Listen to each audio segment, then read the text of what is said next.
जिस देश का नौजवान इतनी बड़ी संख्या में बेरोजगार होगा वो कभी तरक्की नहीं कर सकता। आप मुद्दों पे चुनाव होगा और बीजेपी कहीं दिखाई नहीं देगी। और जबरदस्ती का गुंडा राज बताया गया समाजवादी पार्टी की सरकार में। जबरदस्ती का कभी कुछ नहीं था। गुंडागर्दी आज है, गुंडा राज आज है।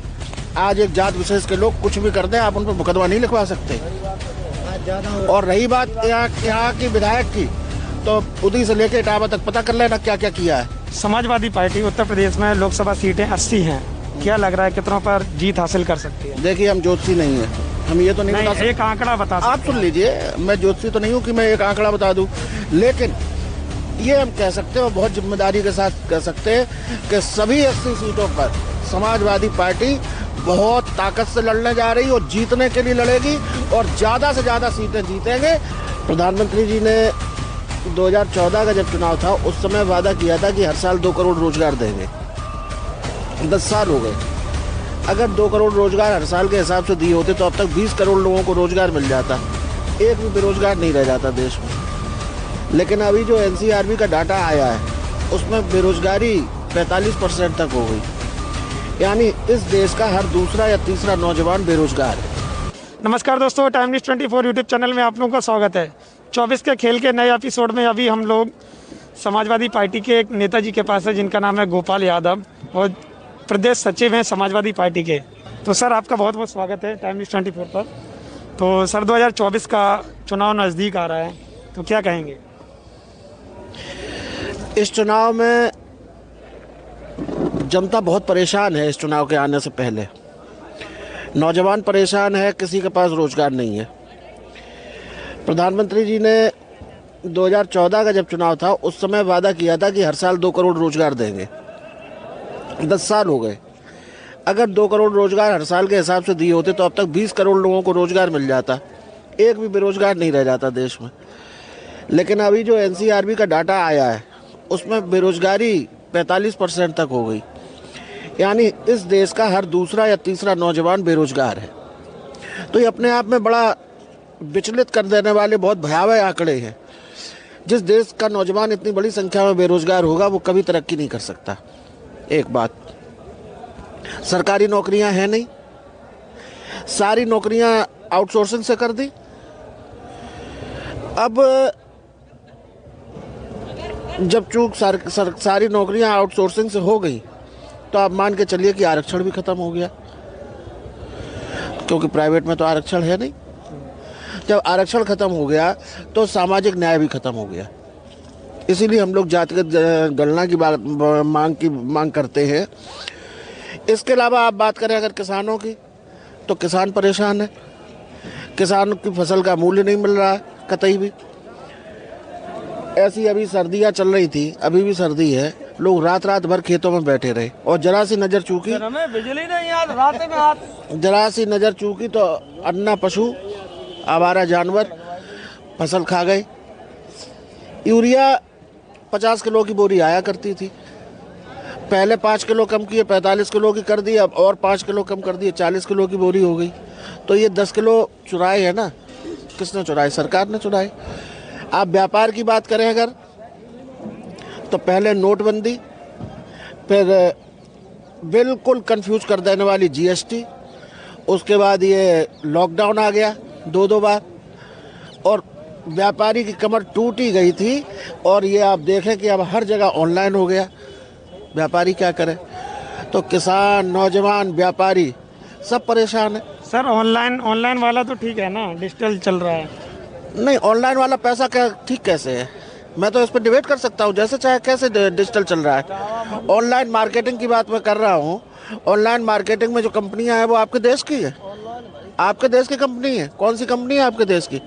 आपके देश का पैसा दूसरे देशों में जा रहा है, आपको होश ही नहीं है। आपके देश का व्यापार चौपट हो रहा है। आपका व्यापारी क्या करेगा? एक एक दुकान पर 4-4, 6-6 लोग काम करते थे, रोजगार मिला हुआ था, वे चले गए। समझे आप? और डिजिटल है जो आप बात कर रहे हो, ऑनलाइन की नहीं, आप बात कर रहे हो डिजिटल लेन देन की। उसमें इतना हैकिंग होने लगी है कि कोई सुरक्षित नहीं है। आप अपने खाते में ज़्यादा पैसे मत रखना, कभी नहीं पता चले कोई उड़ा दे। अब आ जाओ किसान मैंने गिना दिए, नौजवान गिना दिए, व्यापारी गिना दिए, सरकारी नौकरी वाले सारे लोग, सारे कर्मचारी बहुत बुरी तरह से परेशान हैं। उनकी पेंशन नहीं मिल रही है। नई पेंशन में आप क्या समझ रहे हो कितनी पेंशन मिलेगी? 1000 रुपये, 1500 रुपये, 2000 रुपये। जब लोग रिटायर होकर पहुंचते थे तो अगर उन्हें पेंशन अच्छी मिलती है तो कम से कम उन्हें सम्मान मिलता रहता है घर पे, उनका बुढ़ापा कट जाता है ठीक से। अभी तो क्या हुआ, अभी तो बहुत मुद्दे हैं। पुरानी पेंशन आप समझ लीजिए, जहाँ जहाँ चुनावों में काउंटिंग होती है, मध्य प्रदेश में बताते हैं भाजपा की सरकार बनी, 230 सीटें हैं मध्य प्रदेश में, और 230 में से 200 सीटों पर कांग्रेस बैलेट पेपर की काउंटिंग में जीती है, यानी जो सरकारी कर्मचारियों ने वोट डाले। अच्छा, तो ये है, आप मुद्दों पर चुनाव होगा और बीजेपी कहीं दिखाई नहीं देगी। उत्तर प्रदेश की बात की जाए, उत्तर प्रदेश में 80 लोकसभा सीटें हैं। देखिए तो किन किन मुद्दों पर चुनाव लड़ा जा सकता है? मुद्दे यही है, उत्तर प्रदेश भारत से बाहर थोड़े ही, हम भी तो उत्तर प्रदेश में रह रहे हैं। हमने जो बात करी वो उत्तर प्रदेश की बात करी। यही मुद्दे रहेंगे, बिल्कुल रहेंगे। समाजवादी पार्टी की बात की जाए, जैसे आप समाजवादी पार्टी के प्रदेश सचिव हैं, हाल ही में समाजवादी पार्टी के कद्दावर नेता स्वामी प्रसाद मौर्य ने पार्टी से इस्तीफा दे दिया है। आप अपनी जानकारी सुधार लें, पहले पद से इस्तीफा दिया है, हाँ, मैं पद से ही बता रहा हूं। उन्होंने यही कहा है कि पार्टी में रहेंगे, पद से इस्तीफा तो पद से इस्तीफा दे दिया है। कहीं ना कहीं ऐसा तो नहीं कि पार्टी में अंदर रुष्ट चल रहे हैं नेता? मैं समझता हूँ वो समझदार है। बहुत बड़ी लड़ाई हम लोग लड़ रहे हैं, हम लोग सामाजिक न्याय की लड़ाई लड़ रहे हैं। पिछले दलितों, अल्पसंख्यकों को उनका न्याय दिलाने के लिए लड़ाई लड़ रहे हैं। किसानों, नौजवानों, व्यापारियों के लिए लड़ाई लड़ रहे हैं। इस देश की आधी आबादी यानी महिलाओं के सम्मान के और हक के लिए लड़ाई लड़ रहे हैं। तो जो जरा भी देश के और समाज के बारे में सोचता है वो समाजवादी पार्टी के साथ में खड़ा होगा। अभी यहाँ पर मैंने बहुत सारे लोगों से और चर्चा की है। आपका गठबंधन था जयंत चौधरी जी के साथ, तो कुछ किसान भाई बता रहे थे कि वो चुन्नी थी, वो पलट गई। अब जब उसके बारे में बता दिया तो किसानों को तो ये तो धरती के पुत्र हैं सारे किसान, इनसे ज्यादा जानकारी किसको? चुन्नी पलट गई तो पलट गई। तो क्या कहना चाहेंगे? हम कुछ नहीं कहना चाहेंगे। ऐसा है कि भाजपा की सरकार है केंद्र में और तमाम लोग लालच प्रलोभन दिए जाते हैं, तो चवन्नी पलट गई तो पलट गई, क्या करें? तो हमारा एक चीज़ और बताइएगा कि जैसे इंडिया गठबंधन के बारे में क्या कहेंगे? गठबंधन में कोई बाहर चला जाता है, अंदर आ जाता है, क्या कहेंगे? हमने कहा कि केंद्र सरकार है भाजपा की सरकार, इन्होंने इस लोकतंत्र में, लोकतंत्र को तोड़ने में, लोकतंत्र को ख़त्म करने में कोई कोर कसर नहीं छोड़ी है। जैसे CBI है, ED है, इनकम टैक्स है, ये सारे इनके फ्रंटल संगठन है। जैसे हमारे यहाँ यूथ के फ्रंटल संगठन है समाजवादी युवजन सभा, लोहिया वाहिनी, यूथ ब्रिगेड, ऐसे ही उनके फ्रंटल संगठन है CBI, ED, इनकम टैक्स। अच्छा। तो उनके फ्रंटल संगठन लग जाते हैं अपने कामों में, तो लोगों को डरा धमका के कुछ लोग डर गए। अच्छा। लेकिन जनता उनके साथ नहीं गई है। इटावा में समाजवादी पार्टी का यह गढ़ बोला जाता है, लगातार 10 साल से भारतीय जनता पार्टी के यहाँ विधायक है, फिर ऐसा क्यों? देखिए, कुछ समीकरण बन जाते हैं। अच्छा।